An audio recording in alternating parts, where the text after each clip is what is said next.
حال ہی میں نئی دہلی میں منعقدہ ایک تقریب سے خطاب کرتے ہوئے بھارت کے chief of defence staff general Bipin Rawat نے یہ دعویٰ کیا کہ کشمیری نوجوانوں میں شدت پسندانہ رجحانات میں بتدریج اضافہ ہو رہا ہے اور اس ناپسندیدہ بلکہ تشویشناک صورتحال پر قابو پانے کے لیے ایسے نوجوانوں کے لیے ڈی ریڈیکلائزیشن یا اصلاحی کیمپ قائم کرنے کی ضرورت ہے۔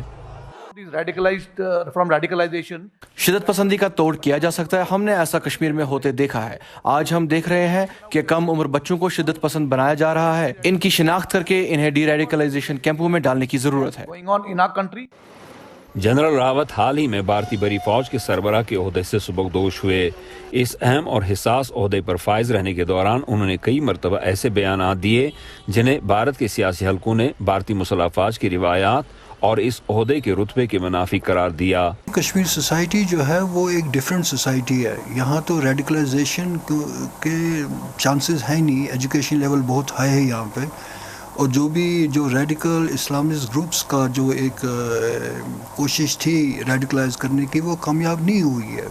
پرویز امروز کا یہ بھی کہنا تھا کہ جنرل راوت کا بیان سیاسی نوعیت کا ہے اور یہ کشمیر میں پائی جانے والی اصل صورتحال کے برعکس ہے۔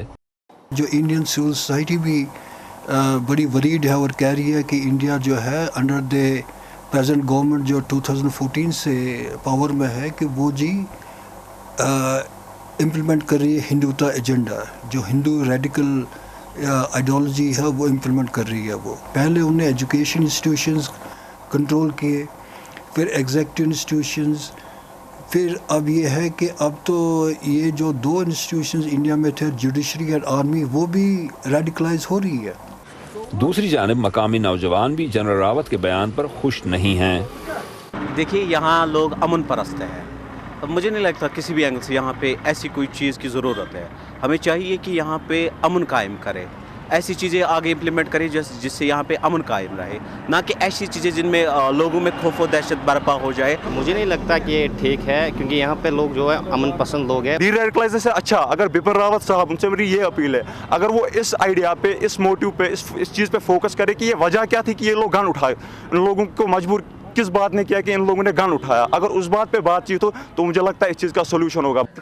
لیکن بھارت کے زیر انتظام کشمیر کی پولیس کے سربراہ جنرل راوت کی تجویز کی توسیع کو حمایت کرتے ہیں اور اس کا جواز بھی پیش کرتے ہیں۔ جموں کشمیر پولیس کو کچھ نوجوانوں کی تفتیش کے دوران پتہ چلا کہ وہ خطرناک حد تک شدت پسندانہ نظریات سے متاثر ہوئے ہیں، جو ایک تشویشناک امر ہے۔ اگر سول سوسائٹی میں شامل اچھے لوگ اور مذہبی ماہرین کی نگرانی میں ان ڈی ریڈیکلائزیشن مراکز کو چلا جاتا ہے تو اس سے شدت پسندانہ خیالات پر قابو پانے میں مدد ملے گی۔ پولیس سربراہ نے کہا کہ حالات کو مد نظر رکھ کر اگر شدت پسندانہ نظریات مخالف کیمپ قائم کیے جاتے ہیں تو اس فیصلے کا استقبال کرنا چاہیے۔ زبیر ڈار کے ساتھ Yusuf Jamim, Voice of America, Sri Nagar.